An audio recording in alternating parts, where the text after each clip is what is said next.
मंगलवार को बसपा के दोनों यानी आगरा लोकसभा से पूजा अमरोही और फतेहपुर सीकरी लोकसभा से रामनिवास शर्मा ने अपना अपना नामांकन दाखिल किया।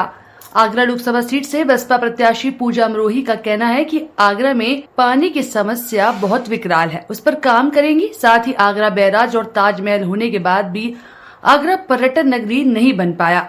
हजारों विदेशी पर्यटक ताज दीदार को आगरा आते तो हैं, लेकिन आगरा में इंटरनेशनल एयरपोर्ट नहीं है जिसके लिए वो आवाज उठाएंगी। दूसरी तरफ फतेहपुर सीकरी से बसपा प्रत्याशी रामनिवास शर्मा का कहना है कि फतेहपुर सीकरी में मुगलों के जमाने से पेयजल संकट है, भूमाफिया जमीनों पर कब्जा कर रहे हैं और अभी हाल ही में एक वर्तमान सांसद का जमीन के मामले में नाम भी आया था। हम चुनकर आएंगे तो हम जनता की आवाज बनेंगे। नहीं, सबसे प्राथमिकता तो कानून व्यवस्था रहेगी। कानून व्यवस्था बड़ी खराब होगी क्षेत्र के अंदर। अब देखिए, हाईवे घेरे जा रहे हैं, अवैध कब्जे हो रहे हैं, जमीन माफिया पैदा हुए, फर्जी नामों से बेनाम करा रहे हैं, किसी की जमीन किसी के नाम करा रहे हैं। और सब में अखबारों में लिखा कौन, उसमें तो ये भी लिख दिया कि एक सांसद लिप्त है। अब छिपा हो सकता है सांसद कौन लिप्त हो, एक ही सांसद है यहाँ पे। तो ये सब उनके धंधे भी उल्टे सीधे हैं। मैं चुनाव जीते ही सबसे पहले जनता को ऐसे दूंगा कि सुख से चोन से रह सके, चौराहे पे निकल। अब तो रात में लड़कियों को निकलना है जुर्म है, अब निकल नहीं सकते लड़के चौराहे पे, इतना आतंक लोग। कि 6 बजे का लड़की आराम से नहीं, इनके नहीं, यहाँ नहीं है। मेरा आप जानकारी के लिए आप क्षेत्रों में खुद जाते हैं।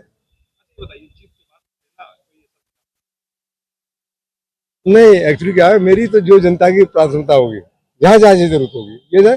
अब फतेहपुर सीकरी में पानी की समस्या है, कहीं कहीं रोड की समस्या है, कहीं नाले की समस्या है, कहीं खरंजे की समस्या है। तो मैं कोशिश करूंगा कि सबको साथ लेकर। पिछली बार सबसे ज्यादा वोटों से तो यूपी में जीत की हाँ, तो अब सबसे कम सबसे ज्यादा मार्जिन जा रहे हैं।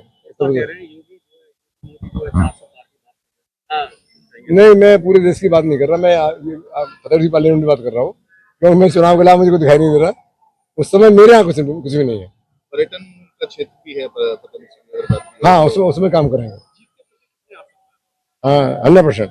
क्या क्या क्या प्राथमिकता रहेंगी आपकी? नहीं, मेरे एक भी क्या है, मेरा क्षेत्र किसान मजदूर वाला क्षेत्र है। तो ऐसे रोजगार की व्यवस्था करूंगा कि जो आदमी प्लान कर रहा है वहाँ से प्लान को रोका जाए। किस वजह से प्लान कर रहा है वहाँ से? जो कोई रोजगार नहीं है, क्योंकि पत्थर काम था।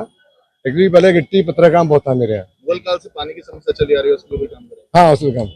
आगरा के देश के मुद्दे हैं। लोकसभा के लिए हम संसद के लिए हम चुनाव लड़ते हैं, तो पूरे देश के मुद्दों को लेके चलते हैं सरकार का, क्योंकि सरकार वहाँ दिल्ली में बनती है। तो लोकसभा आगरा के अपने मुद्दे हैं, लोकल मुद्दे हैं बहुत सारे, जिनको लेके हम आएंगे। आगरा में सबसे बड़ी समस्या है पानी की समस्या। यमुना प्रदूषित है, बहुत ज्यादा प्रदूषित है। तो हम बैराज की कहा गया था, अभी तक कोई बैराज नहीं थे। हम इस में बैराज के लिए कोशिश करेंगे, लेके आएंगे बैराज को। पूरा हमारा प्रयास यही है कि हम बैराज लेकर आए। और कहा जा रहा था पर्यटन क्षेत्र बनाया जाएगा, नगरी बनाया जाएगा, कहीं पर्यटन क्षेत्र नहीं है। दुनिया का 7वां अजूबा, हमारे भारत की शान ताजमहल है आगरा में। तो हमें एक इंटरनेशनल एयरपोर्ट की आवश्यकता है। एयरपोर्ट है पर नाम के लिए एयरपोर्ट है, कोई फ्लाइट्स नहीं है। हम चाहेंगे। जनता की समस्या है भ्रष्टाचार, बेरोजगारी। सबसे बड़ी समस्या है इस टाइम पे बेरोजगारी और महंगाई। घर में हर परिवार, हर घर त्रस्त है। और युवाओं की समस्या, हमारे युवा सबसे ज्यादा है हमारे देश में। और लेकिन युवाओं के पास रोजगार नहीं है, नौकरियां नहीं है, नौकरियां दी नहीं जा रही हैं। जो निकाली जा रही हैं नौकरियां, कहीं पेपर लीक हो रहे हैं, पेपर कैंसिल हो रहे हैं।